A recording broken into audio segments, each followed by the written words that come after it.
I still don't know why I said yes to the job. Maybe it was the money. Or maybe it was the strange way the ad had been written, like it was meant for me. Caretaker wanted, quiet property, minimal duties, must not be afraid of solitude. I remember reading that line 3 times. Must not be afraid of solitude. I wasn't, or at least I thought I wasn't. The house sat alone on the far side of Willow Lake, a wide stretch of still, dark water surrounded by pine trees. You could only get there by a narrow bridge that creaked with every step, like the wood itself was warning you to turn back. When I arrived, the owner, Mrs. Halpern, was waiting by the porch. She was elegant in that old-fashioned way, pale linen dress, hair tied in a bun, voice soft but commanding. She told me she only needed someone to stay for 6 weeks while she was abroad. Just water the plants, collect the mail, and make sure he didn't get lonely. That word stopped me. "Who's he?" I asked. She smiled, the kind of smile that doesn't reach the eyes. "You'll know when you see him." Before I could ask more, she pressed an old brass key into my hand, got into her car, and drove away, her taillights fading into the trees. And just like that, I was alone. The house was beautiful, but strange. Everything was spotless, as if no one had lived there for years. There were no family photos, no personal items, just rows of books, the faint smell of cedar, and a single chair facing the lake through a massive window. That's when I saw it. Across the lake, on the opposite shore, another house, smaller, darker, its reflection trembling in the water. And in the top window, I could have sworn someone was standing there, watching me.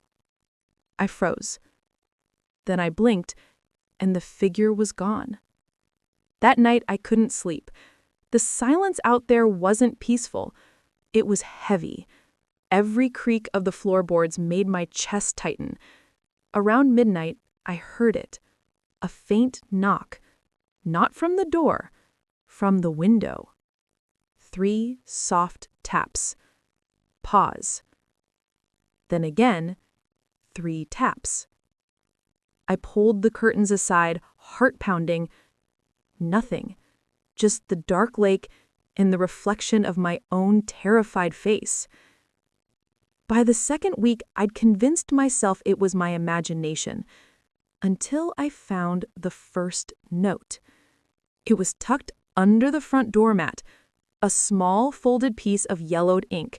No envelope, no handwriting, just words printed in fading ink. "You shouldn't stay after dusk." I actually laughed when I read that. Some kid's prank, maybe. But still, I started locking every door before sunset. A few nights later, I was sitting by the big window when I saw a light flicker across the lake in the other house. A candle. Then another. And then a figure. A woman, standing in the window, her hand raised as if she were waving. For a moment, I almost waved back, but something about her stillness, how perfectly motionless she was, made my stomach twist. Then I realized something that made my blood run cold. The window she was standing in, it was the same height, same distance, same angle as the one I was standing in. It was my reflection, or it should have been. But she wasn't moving when I was. She was watching. The next morning, I crossed the bridge to the other side of the lake. I don't even know why. Maybe I just needed to prove to myself that there was no one there. The air felt colder as I approached. The house looked abandoned, windows fogged over, ivy crawling up the walls. The front door was half open, like it had been waiting.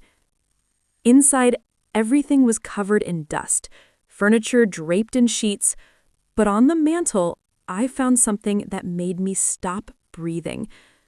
A photograph. A woman standing in front of my house. Same window, same lake behind her. But she wasn't Mrs. Halpern. She was me. At least, she looked exactly like me. Same eyes, same hair, even the same red coat I was wearing that morning. I stumbled back, heart racing, and that's when I saw the second note, folded neatly on the table as if someone had just placed it there. He doesn't like mirrors. That night, I covered every mirror in the house. I don't know why. Maybe part of me believed it.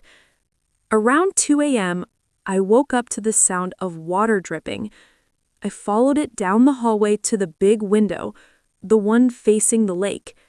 And there he was, a man standing in the middle of the bridge, still, silent, watching the house.